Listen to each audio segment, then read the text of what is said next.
Hello students, Namaste. Our chapter 3rd is going on genetics.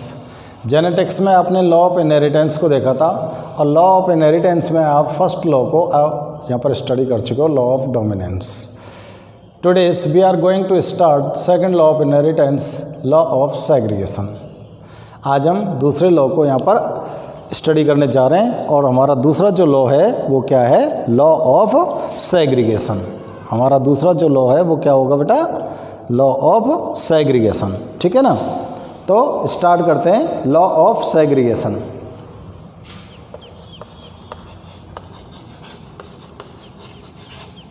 Law of segregation.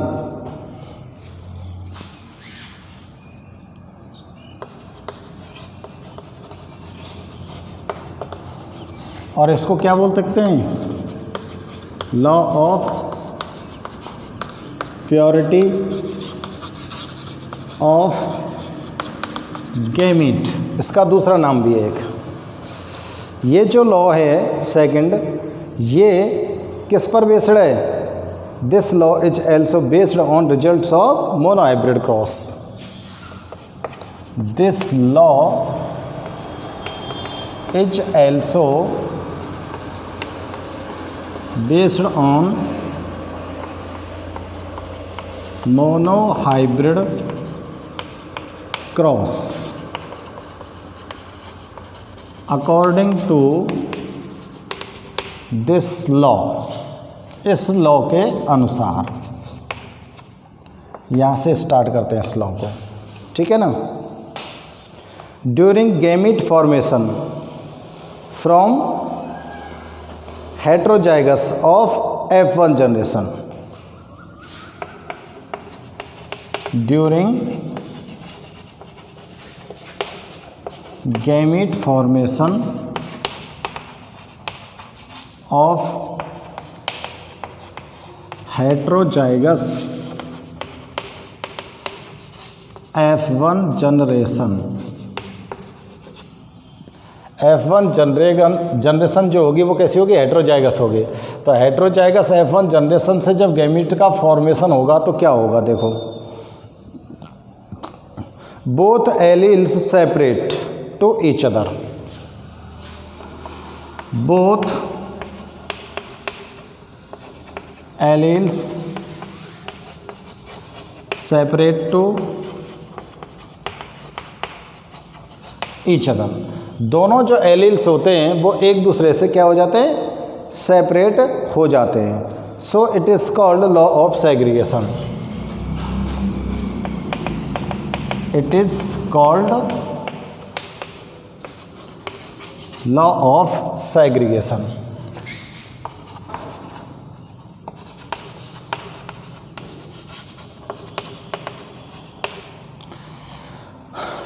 इस नियम में क्या होता है कि F1 जनरेशन आपको पता है हमेशा कैसी होती है, ऑलवेज हेट्रोजाइगस होती है. तो हेट्रोजाइगस F1 जनरेशन से जब गैमीट फॉर्म होंगे तो दोनों के दोनों जो एलील्स हैं वो एक दूसरे से कैसे हो जाएंगे, सेपरेट हो जाएंगे. इसलिए इसको हम लॉ ऑफ सेग्रीगेशन बोलते हैं. ठीक है ना, लॉ ऑफ सेग्रीगेशन बोलते हैं. और ये जो गैमीट्स हैं, each gamete carried one allele for each character and each gamete carried one allele for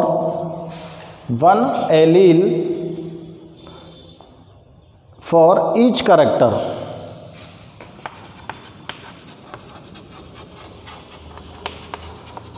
For each character. Therefore, it is also called as. Therefore, it is also called as law of purity of gamete. समझने की कोशिश करो law को। जब F1 generation heterozygous जो F1 generation है उससे जब गैमीट फॉर्म होते हैं, जैसे ये F1 जनरेशन हो गई, इससे जब भी गैमीट फॉर्म होंगे तो दोनों एलील्स, ये दोनों एलील्स से एक दूसरे से सेपरेट हो जाएंगे। ये सेपरेट हो गए, एक दूसरे से सेपरेट हो गए ना, सेपरेट हो, इसलिए इसको क्या बोलते हैं? Law of segregation. सेग्रीगेट हो जाते हैं इसलिए इसको लॉ ऑफ सेग्रीगेशन बोलते हैं। ठीक है ना। नेक्स्ट आगे क्या देखते हैं? Each gamete carried one allele. प्रत्येक जो गैमीट होता है वो एक एलील को लेकर चलता है फॉर ईच करेक्टर। इस एक एलील में एक करेक्टर है टॉल का और इस एक एलील में एक करेक्टर है ड्वार्फ का, और इसे लेकर ये कहाँ चलते हैं? नेक्स्ट जनरेशन में चलते हैं। तो इसलिए इसको हम प्योरिटी ऑफ गैमीट्स बोल सकते हैं, क्योंकि ये जो गैमीट है ये अपने करेक्टर को प्योर फॉर्म में लेकर आगे बढ़ रहा है। ये जो गैमीट है ये अपने करेक्टर को प्योर फॉर्म में लेकर आगे बढ़ रहा है। हम एग्जाम्पल में इसको चेक करते हैं। ठीक है ना। एग्जाम्पल से चेक करते हैं। अब देखो इसको हम एग्जाम्पल देते हैं इसका। ये तो हो गया लो एग्जाम्पल। ठीक है। अब आप देखो, अगर हम होमोजाइगस टॉल प्लांट का क्रॉस करा देते हैं होमोजाइगस ड्वार्फ प्लांट के साथ, इफ होमोजाइगस टॉल प्लांट, इसको डिनोट करेंगे कैपिटल टी से, इज क्रॉस्ड विद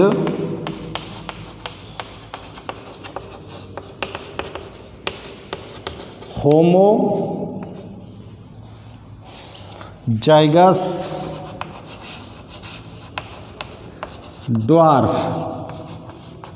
प्लांट, और इसको डिनोट करेंगे स्मॉल टी से। ठीक है ना। अगर इन दोनों में क्रॉस कराते हैं तो in F1 generation, then in F1 generation all plants were hetero, all plants were heterozygous tall, heterozygous tall। अगर आप प्योर टॉल और प्योर ड्वार्फ प्लांट में क्रॉस कराते हो तो F1 जनरेशन में आपको जो प्लांट ऑब्टेन होने वाला है वो क्या है?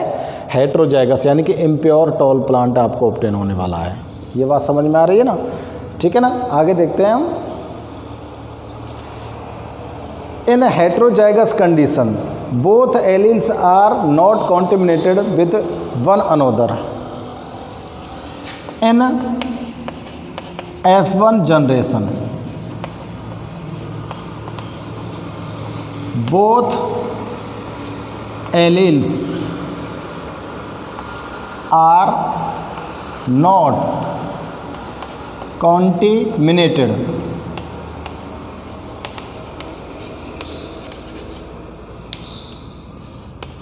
one another। F1 जनरेशन में ये दोनों के दोनों जो एलील्स हैं एक दूसरे को कॉन्टिमिनेटेड नहीं करते हैं each other at a time of gamete formation,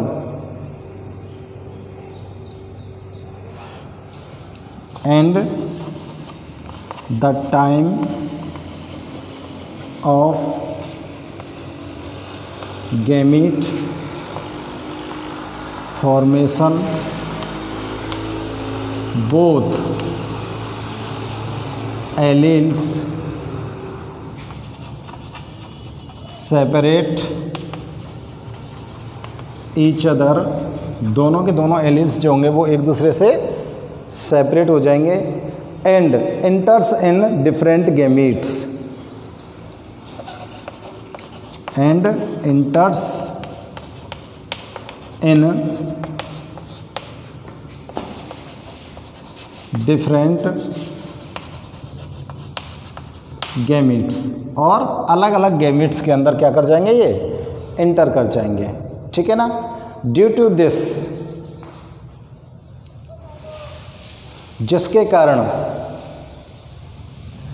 due to this segregation, due to this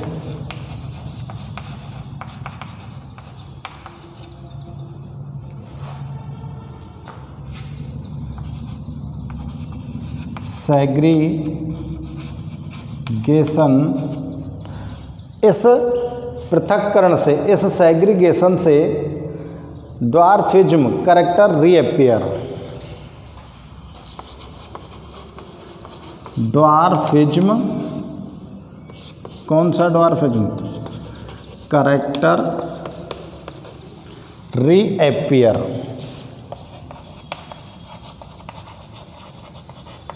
in कौन सी पीढ़ी आ जाएगी, वो कौन सी जनरेशन आ जाएगी, again in F2 generation, again in F2 generation. अब इसमें F2 जनरेशन में जो आपको यहाँ पर ऑफस्प्रिंग्स ऑब्टेन होने वाली हैं, उन ऑफस्प्रिंग्स का फिनोटाइप और जीनोटाइप रेशो क्या होगा, वो भी हम यहाँ पर नोट कर देते हैं। देखो, phenotype ratio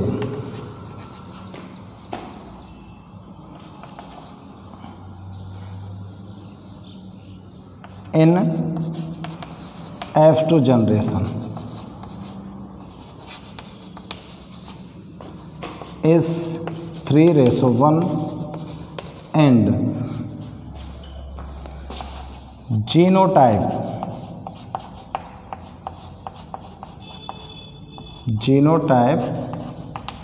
ratio is 1:1 obtained। ये एग्जाम्पल हो गया। अब देखो, मैं इसको आपको ट्रांसलेट कर देता हूँ थोड़ा सा, जिससे आपकी समझ में आ जाए। During gamete formation of heterozygous F1 generation, heterozygous F1 generation में गैमीट बनते समय both alleles separate to each other, दोनों जो एलील्स होते हैं वो एक दूसरे से अलग हो जाते हैं, इसलिए इस लॉ को आप क्या बोलते हो, सेग्रीगेशन, सेग्रीगेशन का लॉ बोलते हैं। सेग्रीगेशन मीन होता है पृथक पृथक होना, अलग अलग होना।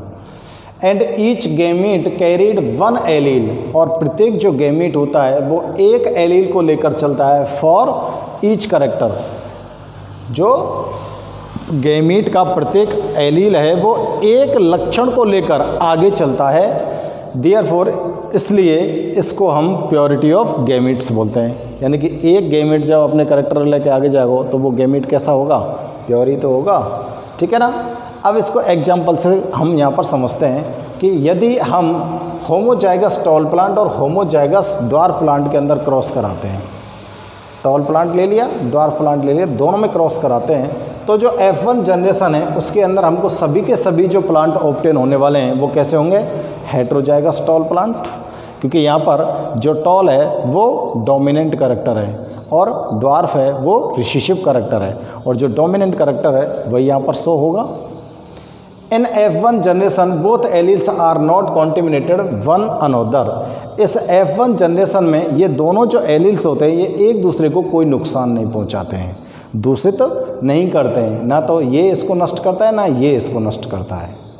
And the time of gamete formation, और जैसे गैमीट फॉर्मेशन का समय आता है, both allele separate each other, दोनों के दोनों जो ये एलील हैं ये एक दूसरे से अलग हो जाते हैं, and inter in of different gamete, और अलग अलग गैमीट के अंदर प्रवेश कर जाते हैं, enter in different gamete. Due to this, इसके कारण सेग्रीगेशन ड्वार्फिज्म, जो पृथक हुआ बोनेपन का लक्षण था, पृथक हुआ, बोनेपन का जो लक्षण था वो दोबारा से प्रकट हो जाता है कहाँ पर, F2 जनरेशन में। और F2 जनरेशन का हमको यहाँ पर जो फिनोटाइप रेशो प्राप्त होता है वो क्या होता है 3:1, और जो जीनोटाइप रेशो प्राप्त होता है वो 1:2:1 ऑब्टेन होता है। ठीक है ना। तो ये एग्जाम्पल हो गया इसका, और ये इसका लॉ हो गया। अब मैं इस एग्जाम्पल को आपको एक्सप्लेन करता हूँ और अच्छी तरह से आप इसको नोट कर लो बेटा। देखो आपने F1 जनरेशन में क्रॉस कराना है, होमोजाइगस लिख दूं मैं चाहे प्योर लिख दूं, एक ही बात होती है। प्योर टॉल प्लांट और pure dwarf plant. Pure tall plant को डिनोट करूंगा कैपिटल टी से और ड्वार्फ को करूंगा स्मॉल टी से, दोनों में क्रॉस करा दूँ। इसके ये गैमीट फॉर्म हो गए, इनको क्या बोलोगे आप, गैमीट। ठीक है ना। अब इन गैमीट्स के बिटवीन आपको क्या कराना है, क्रॉस कराना है। इस टी का क्रॉस कराना है इन दोनों के साथ। तो देखो पहले कैपिटल लेटर को नोट करेंगे, बाद में स्मॉल लेटर को, इसके साथ इसका क्रॉस करा दूँ। ठीक इसी तरह से नोट करोगे। अब इस टी का इन दोनों के साथ क्रॉस करा दो। यहाँ पर चारों के चारों जो प्लांट हैं वो सेम है और सभी के सभी कैसे हैं, हेटेरोजाइगस हैं। ये तो होमोजाइगस हो गए क्योंकि सेम एलील्स हैं, और ये डिफरेंट एलील्स हैं, इसलिए सभी के सभी प्लांट कैसे हो गए, हेटेरोजाइगस हो गए ना। अब इस हेटेरोजाइगस में कौन सा कैरेक्टर डोमिनेंट है, जो कैपिटल लेटर वाला है। और कैपिटल लेटर वाला जो ये कौन से कैरेक्टर को लेके आ रहा है, टॉल को। तो ये इसको बोलेंगे आप कौन सी, F1 जनरेशन। ठीक है ना। ये तो हो गया F1 जनरेशन। और यहाँ लिख देंगे ऑल प्लांट्स, यानी कि 100% वर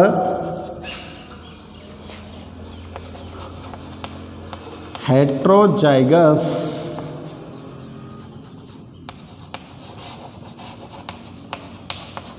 टॉल। सभी के सभी प्लांट कैसे हैं, हेटेरोजाइगस टॉल। ठीक है ना। अब आप क्या करते हैं, सेल्फ पॉलिनेशन करा देते हैं। Self pollination in F1 generation.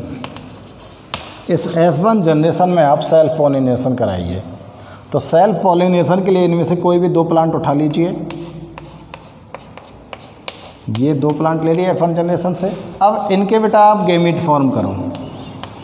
जब F1 जनरेशन से आप गैमीट फॉर्म करते हैं तो जो एलील्स है वो अपने करैक्टर को लेकर सेपरेट होता है कि नहीं होता है, हो गया ना, अपने करैक्टर को लेकर सेपरेट। ठीक है ना। और ये अपने करैक्टर को सेपरेट लेकर होता है और नेक्स्ट गैमीट में, डिफरेंट गैमीट में जाने के लिए तैयार हो गया। इसलिए ये अब जो करैक्टर है यहाँ पर प्योर है, ये जो एलील है वो अपने करैक्टर को प्योरिटी रखता है, ये इसी तरह से रखते हैं। ठीक है ना। अब इससे हमको F2 पीढ़ी ऑब्टेन करनी है।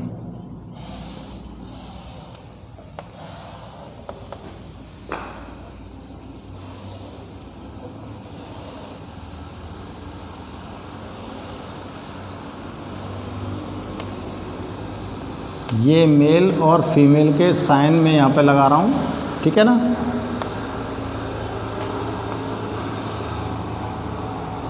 यहाँ पर आपने ये दोनों ले लिए, यहाँ पर आपने ये दोनों ले लिए।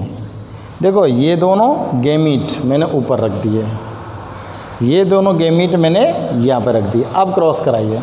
इसका इसके साथ कराते हैं तो कैपिटल टी आएगा, इसका इसके साथ कराते हैं तो कैपिटल टी स्मॉल टी आएगा, इसके साथ कराते हैं तो पहले कैपिटल लेटर बाद में स्मॉल लेटर, और इन दोनों का कराते हैं तो स्मॉल टी। इसको क्या बोलेंगे बेटा, F2 जनरेशन। इसको क्या बोलते हैं हम, F2 जनरेशन। अब इसमें आप चेक करिए, इस F2 जनरेशन के अंदर आप लोग देखिए कि जो F1 जनरेशन में ड्वार्फिज्म का जो कैरेक्टर यहाँ पर रिसेसिव हो गया था वो अगेन रीअपियर हो रहा है F2 जनरेशन में। यहाँ पर हुआ है कि नहीं हुआ है?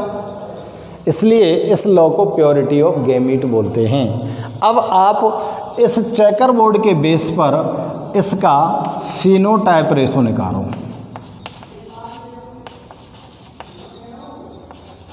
आपको यहाँ पर कितने टाइप के प्लांट्स ऑब्टेन हुए हैं? देखो, टॉल और ड्वार्फ, दो प्रकार के हैं भाई। ऊपर से देख रहे हैं, हमको प्योर इम्प्योर नहीं दिख रहे हैं, हम फिनोटाइप एक्सटर्नल अपीयरेंस देख रहे हैं। एक्सटर्नल अपीयरेंस में हम ऊपर से देख रहे हैं तो हमको लंबे लंबे दिख रहे हैं और बौने बौने दिख रहे हैं। तो टॉल कितने बेटा? 1 2 3 टॉल हो गए। ड्वार्फ कितने? 1। तो फिनोटाइप कितना हो गया? 3:1। अब इसका आप जीनोटाइप निकालिए। जीनोटाइप रेशो में आपको यहाँ पर कितने टाइप के प्लांट दिखाई दे रहे हैं बताओ? प्योर टॉल, एरा pure tall, ratio impure tall, impure कह सकते हैं या हेट्रोजाइगस कह सकते हैं। ये इम्प्योर टॉल है, ये इम्प्योर टॉल है, और प्योर ड्वार्फ। 3 तरह के पेड़ है ना। प्योर टॉल कितने बताओ? 1। इम्प्योर टॉल कितने? 2। और प्योर ड्वार्फ कितने? 1। तो आपके पास जीनोटाइप रेशो क्या हो गया? 1:2:1। ठीक है ना। तो ये आपका लॉ ऑफ सेग्रीगेशन हो गया या law of purity of gametes हो गया। समझ में आ रहा है ना ये? अब इस लॉ के अकॉर्डिंग आपने देखा है कि आपने जिन चीज़ों को लेकर, यानी कि आप प्योर प्लांट जो लेकर यहाँ से चले थे, उसके कुछ कैरेक्टर्स, यानी कि ड्वार्फिज्म का जो कैरेक्टर्स था वो F1 जनरेशन में रिसेसिव हो गया था, लेकिन ये ड्वार्फिज्म का जो कैरेक्टर होता है ये F2 जनरेशन में रीअपियर होता है अगेन। इसलिए इसको प्योरिटी ऑफ गैमीट्स भी बोलते हैं। ठीक है ना। तो फटाफट से इसको नोट कीजिए आप, और ये आपका लॉ ऑफ सेग्रीगेशन हो जाता है। ठीक है ना। नेक्स्ट टॉपिक है अपना बैक क्रॉस। बैक क्रॉस क्या होता है? आपको जो जेनेटिक टर्मिनोलॉजी हमने लिखाई थी वहाँ पर ये सारी डेफिनेशंस बताई थी, लेकिन फिर भी आपको यहाँ पर एक बार से फिर दोबारा से बता देते हैं कि if F1 generation is crossed with any one parental, if F1 generation is crossed with any one parent, any one parent, any one parent ये हो सकता है या ये हो सकता है। ये तो पेरेंट्स थे दोनों, और इन दोनों पेरेंट्स थे, F1 जनरेशन मिली। अब उस F1 जनरेशन का इन दोनों में से किसी के साथ क्रॉस करा दो, कॉल्ड बैक क्रॉस। इसको ही क्या बोलेंगे हम? Back cross. ये जो बैक क्रॉस होता है ये 2 प्रकार से होता है। It is of 2 types. Back cross कितने प्रकार से हो रहा है? 2 प्रकार से हो रहा है। पहला है आउट क्रॉस। पहला टाइप कौन सा है? Out cross. आउट क्रॉस किसको बोलेंगे? आउट क्रॉस में क्या बोलेंगे कि F1 जनरेशन को अगर आप क्रॉस कराते हो डोमिनेंट पेरेंट के साथ, if F1 generation is crossed with dominant parent, dominant parent, dominant parent कौन है? ये इज कॉल्ड आउट क्रॉस। तो इसको क्या बोलेंगे? Out cross. अगर आप F1 जनरेशन को क्रॉस करा दे तो किसके साथ, डोमिनेंट पेरेंट के साथ, तो वो क्या हो जाएगा, आउट क्रॉस, ठीक है ना। और अगर F1 जनरेशन को आप क्रॉस कराते हो किसी भी पेरेंट के साथ तो वो क्या हो जाएगा, बैक क्रॉस। अब देखो आउट क्रॉस आप कैसे करा सकते हो, ठीक है ना। इस क्रॉस में जो ऑफस्प्रिंग होती हैं, जो सब के सब टॉल प्लांट्स होते हैं, the offsprings obtain from this cross, the offsprings obtained from this cross, इस क्रॉस से जितनी भी ऑफ स्प्रिंग्स आपको यहाँ पर ऑब्टेन होने वाली हैं वो सब के सब कैसे होते हैं, टॉल प्लांट, सब के सब कैसे होते हैं, वर ऑल टॉल प्लांट्स। और इन टॉल प्लांट्स के अंदर 50% तो होमोजाइगस और 50% हेटेरोजाइगस टॉल होते हैं।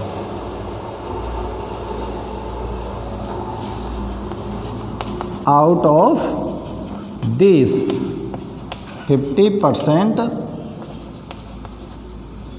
वर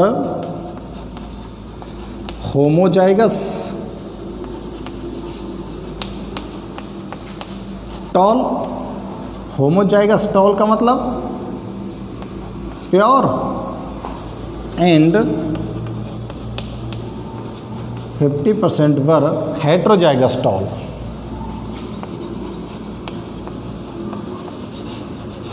और 50% कैसे होते हैं, हेटेरोजाइगस टॉल। और हेटेरोजाइगस टॉल कैसे होंगे, इम्प्योर टॉल। आगे बात समझ में। अब देखो क्रॉस करा के देखें, क्रॉस करा के देखें तो साहब हम ले रहे हैं यहाँ पर देखो डोमिनेंट पेरेंट,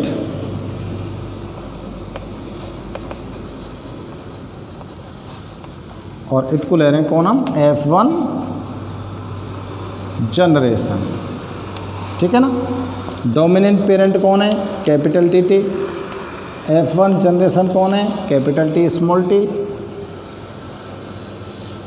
इसके जो गैमीट हमको मिलने वाले हैं वो क्या है, कैपिटल T।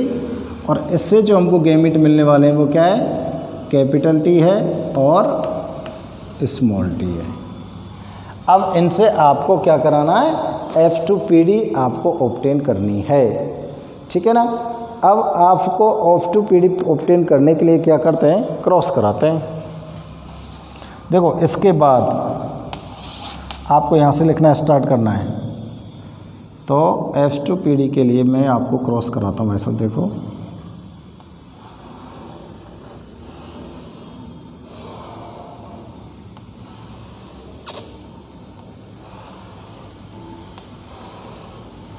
ठीक है।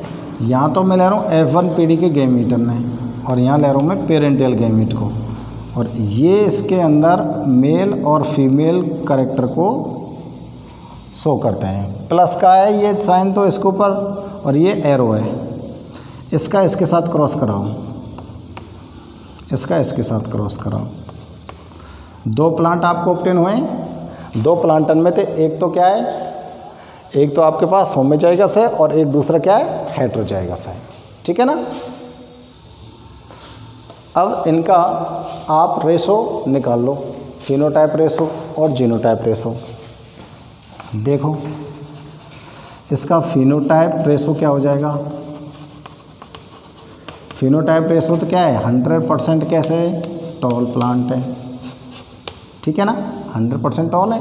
और जीनोटाइप में क्या लिखेंगे, जीनोटाइप में एक तो प्योर है, एक तो होमोजाइगस है और एक हेटेरोजाइगस है, तो 1:1।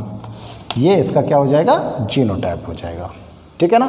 तो ये क्या हो गया बेटा, आउट क्रॉस हो गया।